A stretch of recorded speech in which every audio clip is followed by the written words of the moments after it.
What's up everybody, it's Rusty here, aka Customs by Russ, and I'm here to give you guys my first custom video.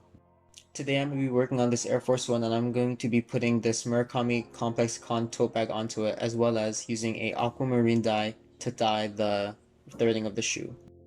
Although this custom may look simple, there are many steps and processes to make this shoe presentable and durable to be able to wear them. I hope you guys are excited, and with that being said, let's get right into the video.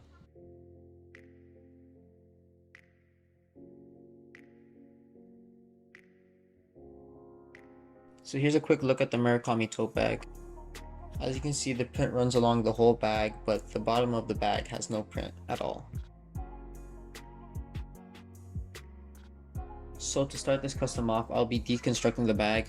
I'll be removing the ComplexCon patch and the Herschel patch, then move on to the handles of the bag.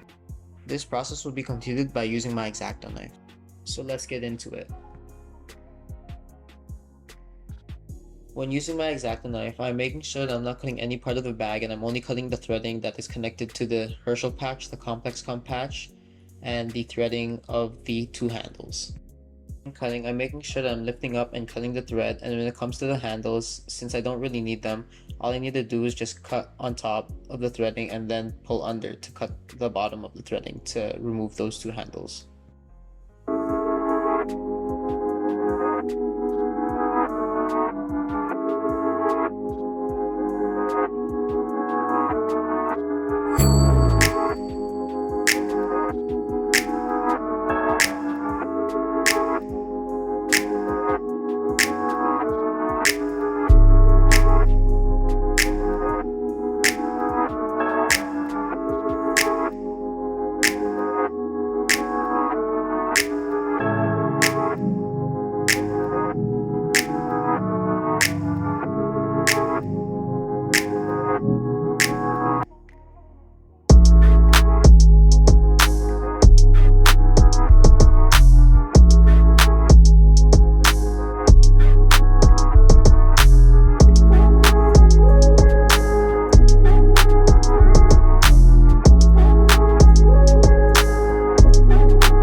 Stencils for the toe boxes and the side panels of the shoe.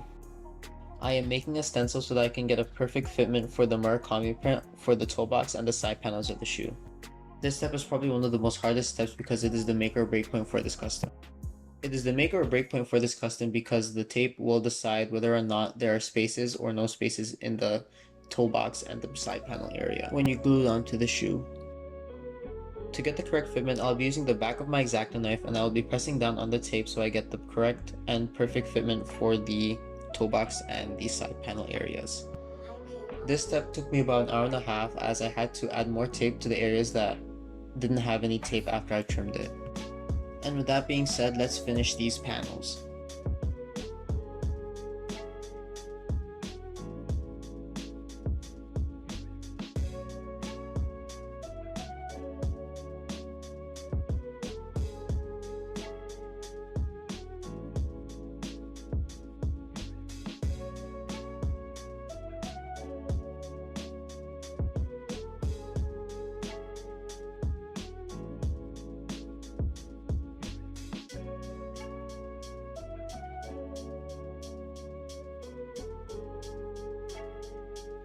So here's the final product, and as you can see, the tape is correctly fitted and there are no gaps on the panels.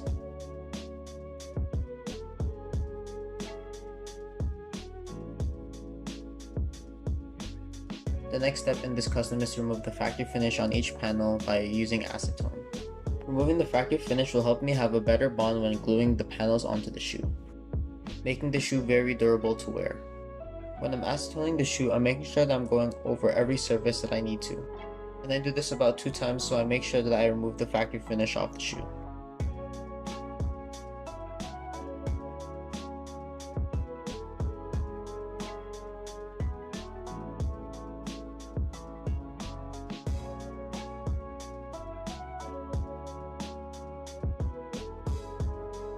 Next step of the custom is to apply glue onto the cutouts of the side panels and the toe box, as well as the toe box and the side panels of the shoe.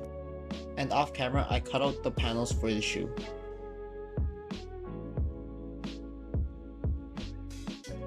In this custom, I will be using Infinity Cement by Barge. I will be using a paintbrush to apply my glue, and I will be applying 2 coats onto the toe box and side panel areas, as well as the 2 coats onto the Murakami print areas that I used the stencil for.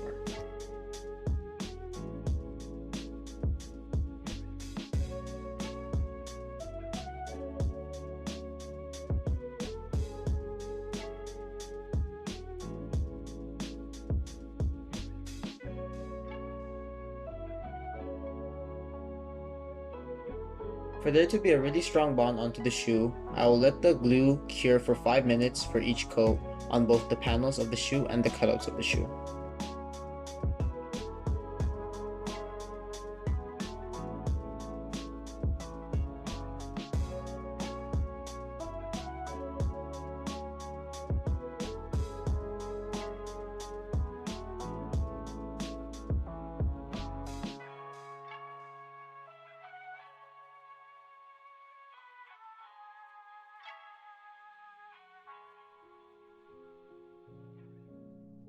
The last step of this custom is to place the cutouts of the panels onto the shoe by heating up the glue that is on the toe box and the side panels of the shoe, and the glue that is on the cutouts of the shoe. When putting on the toe box panel, I start from the back and I move my way through the sides, then up to the front. Move my hand around the toe box so that the glue on the cutout of the panel can be bonded to the glue on the toe box. This makes sure that I have a strong bond and that the panel will not come off after wearing. This process works the same when working on the side panels of the shoe.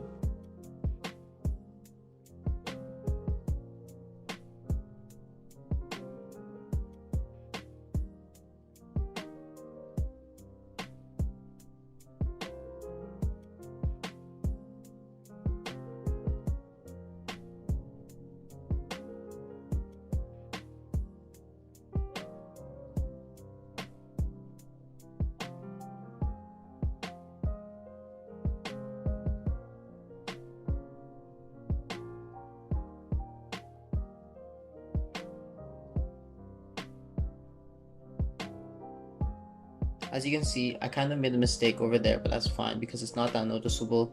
But here are the final results of the shoe, and they're looking pretty clean.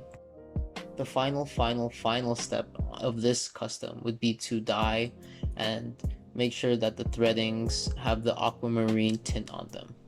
I dyed the shoes off camera because I didn't want to show the process of dyeing the shoes since it took a lot of time for me. If you guys made it to the end of this video, I just want to say thank you guys from the bottom of my heart, because it really means a lot to me since it is my first custom video and it shows that you guys really liked it. If you guys haven't already, please like, comment, and share the video. And if you guys aren't already, please subscribe to the YouTube channel. It really helps me reach other people. If you guys want to purchase any of the products that I use for customs or restorations, the links will be in the description below. As well, if you guys want to follow me on any of my social media pages, the links for those will be in the description too. If any of you are interested in placing an order for this shoe, just DM me on my Instagram or email me. And yeah, hope you guys are staying healthy and safe. And with that being said, I'll see you guys in the next video. Peace.